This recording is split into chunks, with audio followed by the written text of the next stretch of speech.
The Nile River, the world's longest river, originates in Central Africa and Ethiopia, flowing northward for a distance of 6,650 kilometers, with a drainage area covering 3.349 million square kilometers, which is 1/9 of the entire African continent. Starting from Khartoum, the Blue Nile and White Nile converge, passing through a river valley less than 50 kilometers wide where the land is fertile and abundant in resources. As it approaches Cairo, the Nile spreads out like a fan, forming the famous Nile Delta with an area of about 24,000 square kilometers. It was on this fertile land that one of humanity's oldest civilizations, ancient Egypt, emerged. The ancient Greek historian Herodotus once said, "Egypt is the gift of the Nile."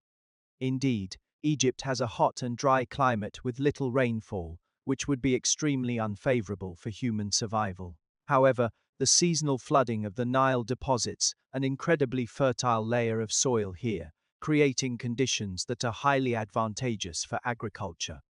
As early as around 7,000 years ago, or about 5000 BC, humans settled in Egypt and entered an agricultural society. By around 4000 BC, Egypt had formed 42 states, with 22 of them located in Upper Egypt and the remaining 20 in Lower Egypt. These states were between tribal chieftainships and kingdoms, with a social structure mainly consisting of rural communes governed by elder chieftains. For an agricultural society to develop, it needs more land and population resources. Thus, these states constantly fought each other, merging through conquests. It was during this process that legendary monarchs like Scorpion King I emerged as rulers of Upper Egypt. However, until around 3150 BC, Mene from Thinis unified the country and established his capital in Memphis, marking the official formation of a united kingdom in Egypt. Menes thus became the first pharaoh in Egyptian history. From 3150 BC, when Menes unified the land, to 2686 BC, this period in Egyptian history is known as the early dynastic period. During the early dynastic period, with the formation of a unified kingdom, primitive rural communes gradually disintegrated, leading to the emergence of a slave society. As representatives of the slave-owning ruling class, pharaohs held supreme power over politics, law, religion, and military affairs. With the assistance of officials and priests, they formed powerful autocratic states. The whip of despotism, combined with the labor of large numbers of slaves, led to rapid development in agriculture and handicraft industries, generating substantial surpluses that facilitated initial foreign trade and population mobility. Recently, archaeologists detected Sumerian DNA on a male skeleton from the early dynastic period in Egypt, proving through archaeological evidence that there was deep interaction between Egyptian civilization and the distant Sumerian civilization as early as this period. The early dynastic period included two dynasties, the First Dynasty and the Second Dynasty. Yes, indeed, ancient Egyptian dynasties were numbered. For example, since Menes established the first unified regime, historians referred to it as the First Dynasty. When another regime replaced that new regime was called the Second Dynasty by historians. It is very easy to remember. Unlike the Roman Empire with its Claudian dynasty, Flavian dynasty, and Antonine dynasty, all named dynasty, all named after family names. As we mentioned earlier, the early dynastic period included the First and Second Dynasties. From the Third Dynasty onward, Egypt entered another extremely important historical phase, the Old Kingdom period. The Old Kingdom period comprised the 3rd to 6th dynasties from around 2686 BC to 2181 BC.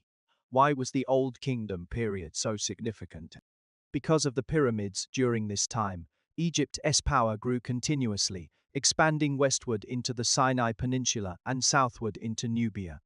Accumulating vast wealth in the process, Pharaoh's authority also strengthened, not only ruling people's lives, but also using religion to control their spirits as manifestations of deities like Osiris. Against this backdrop, magnificent pyramids rose from the ground one after another. The most impressive ones were undoubtedly those built by Pharaoh Khufu, Khafre and Menkaure in the 4th dynasty, which remain visit sites for tourists today. However, perhaps because pharaohs of the Old Kingdom period engaged in large-scale construction projects that drained resources and caused significant social-economic issues, uprisings occurred repeatedly across various regions. Some high-ranking priests who held religious authority then took advantage of these local revolts to collaborate with regional powers, establishing numerous independent local regimes. After a brief period of glory during the Fourth Dynasty, the Fifth and Sixth Dynasties were largely fragmented. Following the Sixth Dynasty, regions became completely independent, abolishing central chronology in favor of weekly dating systems. This marked the first intermediate period in ancient Egyptian history, spanning from around 2181 BC to 2055 BC. During this period, Egypt saw a proliferation of small independent regimes. Among them were two regimes with Memphis as their capital, and two others centered on Heracleopolis, which historians referred to as the 7th through 10th dynasties. The first intermediate period lasted for about a century until Mentuhotep II, who ruled from 2046 BC to 1995 BC in Thebes, once again unified Egypt and established the 11th dynasty. With the reunification of Egypt under the 11th dynasty, ancient Egyptian history entered a new phase, the Middle Kingdom period. This era included the 11th through 14th dynasties, spanning approximately from 2055 BC to 1650 BC. During the 11th dynasty, although Egypt was unified once more, central and local authorities often remained in opposition. States neither valued representatives sent by the center nor relinquished judicial, tax, or military independence to a significant extent. This leads to a certain result, which is that farmers at the bottom of society have to endure double exploitation from both local and central governments. First, they are stripped by the local government, then again by the central government. Their lives become miserable beyond description. This inevitably causes some social unrest. So during the 12th dynasty, especially under Amenemhat I and his successor Senusret III's reigns, pharaohs began to establish administrative divisions, dividing the country into 42 provinces managed directly by officials appointed by the central government, thus effectively limiting the power of local hereditary nobles. This period became a renaissance in ancient Egyptian history, characterized by political stability, agricultural development, territorial expansion, and cultural prosperity. The most representative achievement during the Old Kingdom was undoubtedly the pyramids, while that of the Middle Kingdom was literature and philosophy. During this time, numerous texts of advice and wisdom emerged, such as Amenemhat's admonitions and Herkhuf's teachings.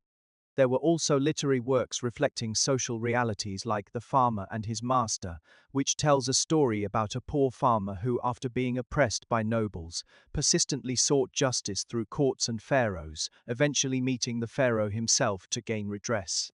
However, the prosperity of the 12th dynasty coexisted with crises. In construction sites like Amun temples and burial complexes during this period, there are records of labor strikes and escapes. Some worker village sites such as the Karnak craftsman village even show signs of food shortages, indicating that at that time grain production was declining, and lower-class people were rebelling. The last capable ruler of the 12th dynasty was Amenemhat III, who allowed Asian immigrants to enter the Delta region. This provided ample labor for his mining industry and water conservancy projects. However, this policy not only promoted engineering construction and resource development, but also overextended the national economy, facilitating the invasion by Asians. Thus, during the 13th dynasty, Egypt collapsed amidst internal strife and external threats. Multiple regimes coexisted, such as the 13th and 14th dynasties, leading to the Second Intermediate Period. The Second Intermediate Period lasted for about a century, roughly from around 1650 BC to 1550 BC. The internal troubles of this period have already been mentioned. External threats came from the Hyksos invasion.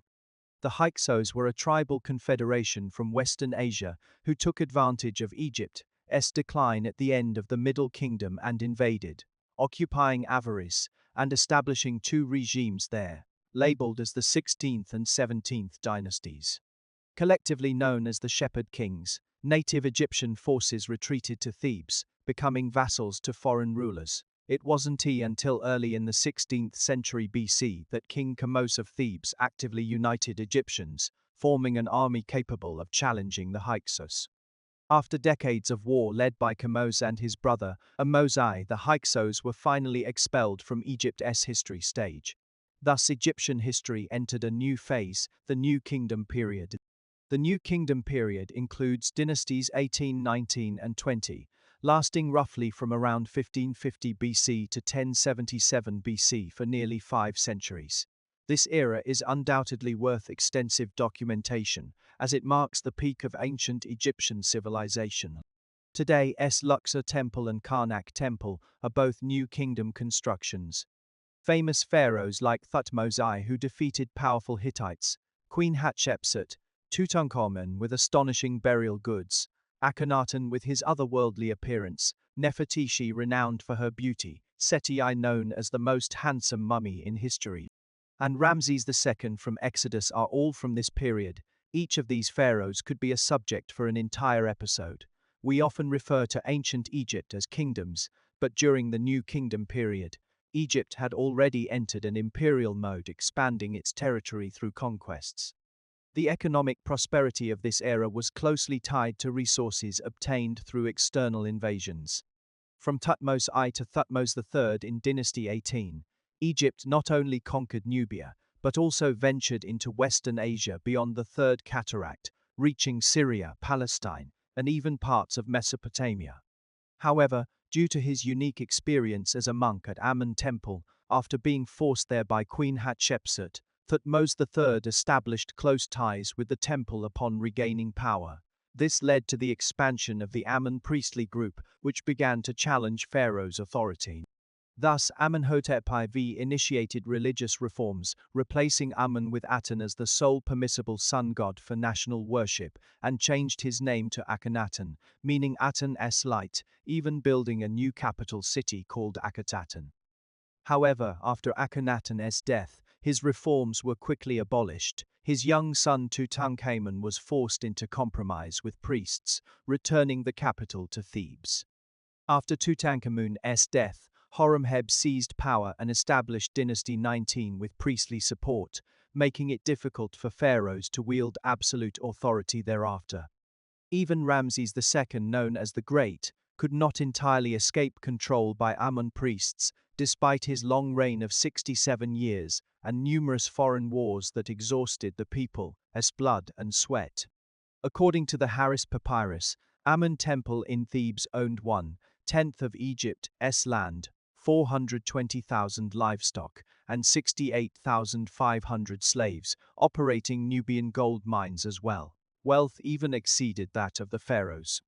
By the Second Dynasty, the officials and priestly groups had gradually seized power, leaving the pharaoh as a puppet. The glorious New Kingdom period began to decline slowly.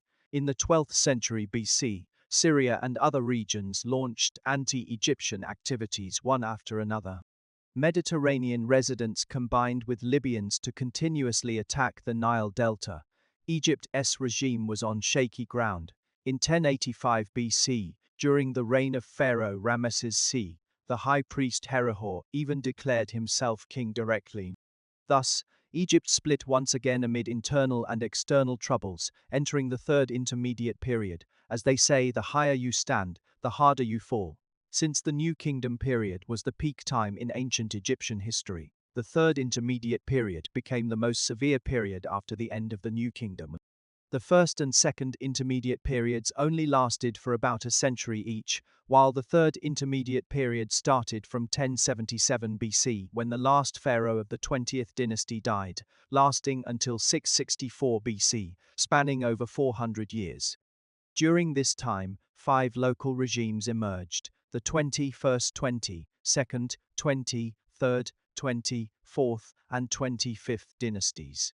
The 22nd dynasty was mentioned in my episode about ancient Egyptian cat companions.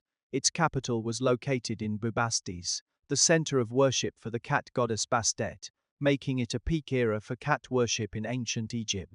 The 23rd dynasty was established by Libyans, while the 25th dynasty was founded by Nubians.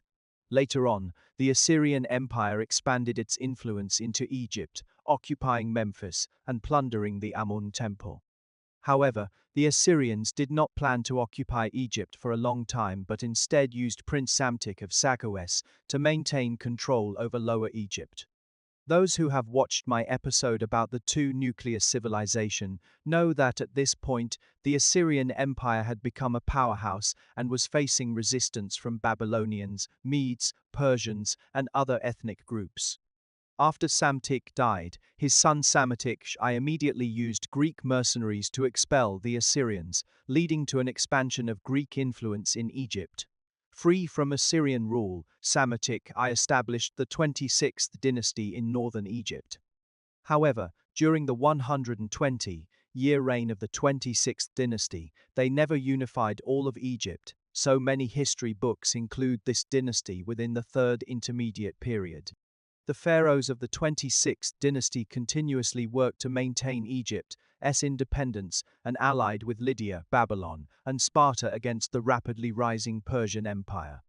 But as those who have watched my episode on the history of the Persian Empire know, Egypt was eventually conquered by the unscrupulous Persian king Cambyses II, who used cats as shields. From then on, Egypt entered a long period of foreign rule. Between 525 BC and 402 BC, Egypt became the sixth satrapy of the Persian Empire, known as the 27th dynasty. Afterward, Egypt briefly regained independence with the emergence of the 28th, 29th, and 30th dynasties, but was reconquered by Persia in 343 BC, entering the 31st dynasty. In 332 BC, Alexander the Great conquered Egypt, and then went on to conquer Persia.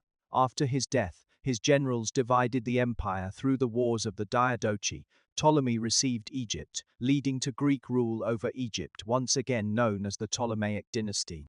In 30 BC, with the fall of Queen Cleopatra, the last ruler of the Ptolemaic dynasty, Egypt was conquered by Rome and entered a period of Roman rule. In 641 AD, Egypt was occupied by Arabs and began to be ruled by them. In 1517, it was then occupied by the Ottoman Empire and came under Turkish rule. From 1798 to 1801, due to Napoleon's invasion, Egypt fell into French hands for a short period before being invaded again by British forces after 1801. It wasn't until 1922 that Egypt gained independence once more. However, having been ruled by Arabs for nearly 1,000 years, Egypt had become almost completely Arabized at this point. Therefore, the Egyptian government is now making great efforts to revive ancient culture, such as organizing the Grand Royal Mummy Golden Parade in April 2021, where 22 pharaohs' mummies were ceremoniously moved from the old museum to a new one with live broadcasts by state television and rebroadcasts worldwide. Many viewers probably watched it all, finding it quite impressive. Despite high-level recognition of ancient culture at the national level, there remains some psychological distance between ordinary Egyptians and ancient Egyptians due to religious and linguistic differences. Therefore, the Egyptian government clearly still needs to make more efforts. Since this episode is focused on outlining the entire history of Egypt, the content has mainly revolved around changes in power, without delving too much into civilizational achievements. However, I believe that every history enthusiast knows that Egyptian civilization is undoubtedly one of the most brilliant and enduring ancient civilizations in human history. Its achievements span religion, art, architecture, politics, science and technology, and many other fields, and the material heritage it has left behind is countless, arguably making it the civilization with the richest material legacy. At the same time, it is also a civilization that allows you even thousands of years later to come face to face with its famous historical figures, as if it were a pyramid standing tall in the long river of human civilization. Though it has long since grown old, it continues to awe all of humanity for millennia thereafter.